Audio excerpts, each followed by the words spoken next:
ეგანი იწერს. Okay. ინტერვიუ საკუთარ თავთან. 20 საათი ივნისი 2023. სახლში მოვედი ახლა. სამსტაურებქერა სახლში ახალ მისულად მინდა და რა შეგწევა ჩამეწერა. დღეს ბოლომია ყოველდღია სახლში. ეს არის სახლი, სადაც ცხოვრობ ოქტომბრიდან. და ხვალიდან ოფიციალურად გადავდივარ ჩემი ყველა ნივთით შესაბამისად. გამომდის რომ ხვალიდან ვიწყებ ჩემი პროექტის მეორე ეტაპს. პროექტი, რომელიც არის სახლის ძიება, შეიძლება ითქვას. ხა პროექტის სახელი საერთოდ ჯამში ვერ მოვიქრე, იმიტომ რომ არ მინდა ან ყველანაირი გადანთმიშობით ნათქვამი რაღაც სათაური რაღაც მიმართულებას აძლევს თელ შინას. ხოდა არ ვამბობ ხოლმე პროექტის სახელს, იმიტომ რომ სახელი არ აქვს და სახელი არ აქვს, იმიტომ რომ არ ვიცი ჯერ საით წამიყვანს ეს ამბავი. შესაბამისად ყველანაირი მეტაფორებისგან თავს ვიკავებ. ხო, უბრალოდ პროექტი, რომელიც არის სახლის შესახებ. და მინდა და ეს ინტერვიუ გამკეთებინა ჩემ თავთან, სანამ ამ პროექტის მეორე ეტაპს დავიწყებდი. პირველი ეტაპი იყო ჩემს გორში, სადაც გავიზარდა. გამოფენა ის იყო რაღაც გამომშვიდობება სწავლით, შეიძლება ითქვას.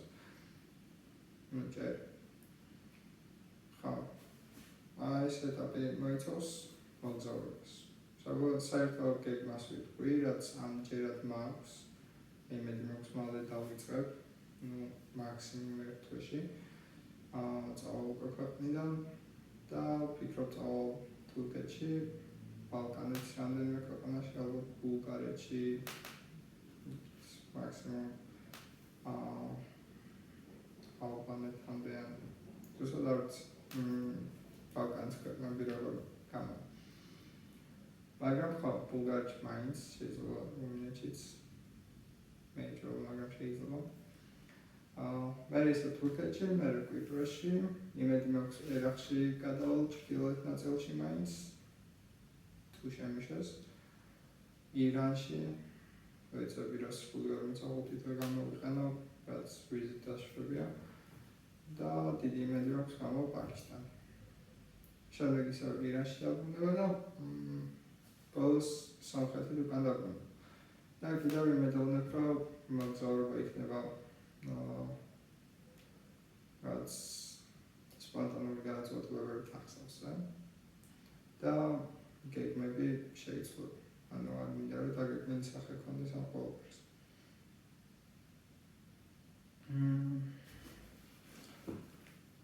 პირველად ვიყენებ ამ მიკროფონს და წარმოგიდგენა არ მაქვს მუშაობს თუ არა.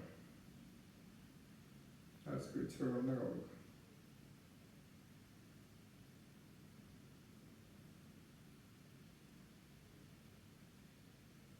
იმედი მაქვს მუშაობს.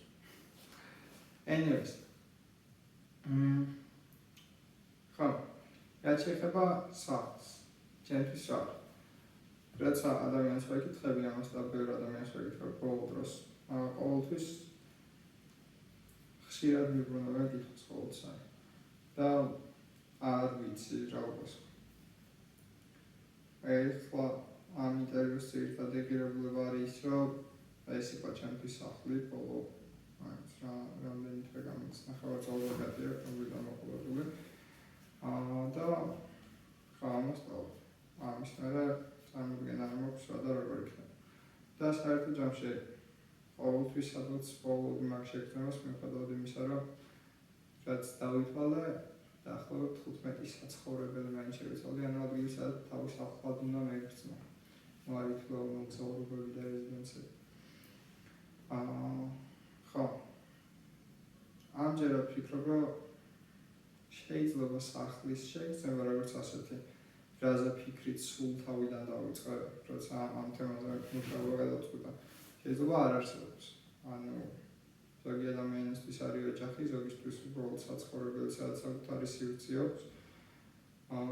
ზოგისთვის არის თავისუფლება, ზოგისთვის რელიგია, უმრავ ადამიანს შეხვდა. ზოგისთვის არის სახლი, რომელიც ოდესღაც დატოვა, სადაც გაიზარდა და ვერ დაბრუნდა. და შემდეგ, მაგრამ ჩემთვის რა არის, მაგას ვერ მივაგენ. ვიცი რა არ არის. არ არის ადამიანები, არ არის კონკრეტული ადგილი, არ არის არ არის ადგილი, სადაც გავიზარდე.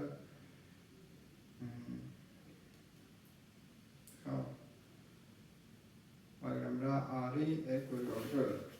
ამიტომ უშუალოდ ფაქტს რომ შეიძლება უბრალოდ არაფერი არ იყოს და საქმეს ვირთულობ. ან კიდევ მეორე ვარიანტია რა, შეიძლება რაღაცას გავუპიორ. ან შეიძლება გავუპიორ ჩემს ოჯახს, ჩემს ნამდვილ მეს. იმიტომ რომ რაღაცების აღიარება არ მინდა. ან ყოველთვის ესეც წასვლაც რაღაც უარყოფას ავითარებ, because ყოველთვის უარყოფა მინდა, რაც მე ქმნის, ანუ ადამიანები მინდა რომ ჩემ თავს და ადამიანებს დავამტკიცო, რომ არავინ არ მჭირდება, რაც ამას რომ ვამბობ ჩემს თავთან ძალიან დიდი უარყოფა მოდის და მაგით ხვდები რომ რაღაცა რიგზე რა, ან დავამტკიცო ის რომ არავინ არ მჭირდება. ვიცი რომ სისულელია, მაგრამ ეს დიდი უარყოფა კიდევ უფრო მაფიქრებს, რომ შეიძლება მაგის გამო იყოს. ანუ ეგ იყოს რეალურად. ამიტომ ხო, ერთადერთი მაგის იმედი მაქვს, რომ ამ სოლო პროექტზე არ ვამყარებ არანაირ იმედს. გარდა იმისა, რომ ჩემს თავს გავუგო, ან რისგან გავარკვიო, ან თუ არ გავარკვიო, რას ვფიქრობ საერთოდ. და ძალიან რთული გასკები. ხო, ბოლო პერიოდში საკმაოდ რთული და დატვირთული განრიგი მქონდა გამოფენის და გადაბარგების და სამსახურის და ყველაფრის გამო რაღაცნაირად დაიწყება უფრო მნიშვნელოვანი ისა, რომ მე ვიყავი განწყობილი ისე, რომ ხლიდა ეს ყველაფერი და შეიძლება საერთოდაც არ იყო დატვირთული რაღაც რაციონალიზმი არსებობს თუ არა გაცნობცის. ხო, მაგრამ ესე ვცნობ. და მაქსიმალურად ვცდილობდი, რომ არ მეფიქრა. მარტო არ დავჩანებიყავი საკუთარ თავთან და ეხლაც ძალიან გამიჭირდა სახლში მოსვლა. იმიტომ რომ ამ ყველაფერზე ფიქრი უნდა დამეწყო. ხო, ხვდები, რომ ძალიან ბევრი რაღაცისგან გავუპიორე. ბევრი რაღაცის უარყოფას ვცდილობ და ბევრი რაღაცა ვერ არის მშვიდად შიგნით. და ეს ყველაფერი მაწყობს. ხო, და სახლი იმიტომ ამოვიჩემე, რომ ეს ერთ-ერთი ძირითადი ფუნდამენტური ნაწილია დამოუკიდებლობის. ანუ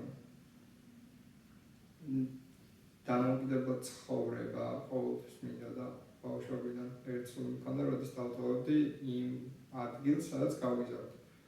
მიუხედავად იმისა, რომ ძალიან მიყვარს ჩემი ოჯახი. რაღაცნაირად მარტო ოჯახის გამო არა, მთელი ქალაქის გამო, არ ვიცი, გარემოს გამო სულ მინდოდა. და იმის მერე თითქოს ყოველთვის საიდანღაც გავაგვირო და საერთოდ ის ადამიანი ვარ, რომელიც გარბის. და არ მინდა რა სიკვდილი.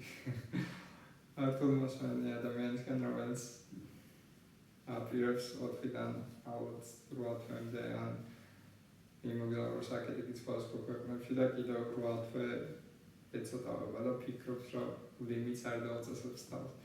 ხო, დროს რაც შეეხება არ ვიცი, რამდენი ხნით წამოვიდა, რომ 4 თვეზე ნაკლები არ იყოს. და არ მინდა, რომ ლიმიტი დავაწესო, ანუ ამ დროს უნდა ჩამოვიდე, მაგას არ ვამბობ. მაგრამ მინდა, როდის არ უნდა ჩამოვიდე, ვიცი, როდის არ მინდა, რომ ჩამოვიდე. ხო. და არ ვიცი, რა თუ მოგხსოვთ. ძირითადად ეგ არის. და იმედი მაქვს ეს მიკროფონი იწერს. სულ ჩაქრა. თუ ეს მიკროფონი არა იმედია ჩემი ტელეფონი იწერს და გავიგებ რასაც ვამბობ და კიდე ჩავწერ ინტერვიუს ჩემს თავთან, როცა პროექტს დავამთავრებ. შეიძლება შუაშიც მინდეს საუბარი ეგ არის, მაგრამ ყოველ შემთხვევაში მინდა შევადარო დასაწყისში და დასასრულში რა იცვლება. ამიტომ გავუწყვიტე, რომ ეს ყველაფერი მომეყოლა ჩემივე თავისთვის.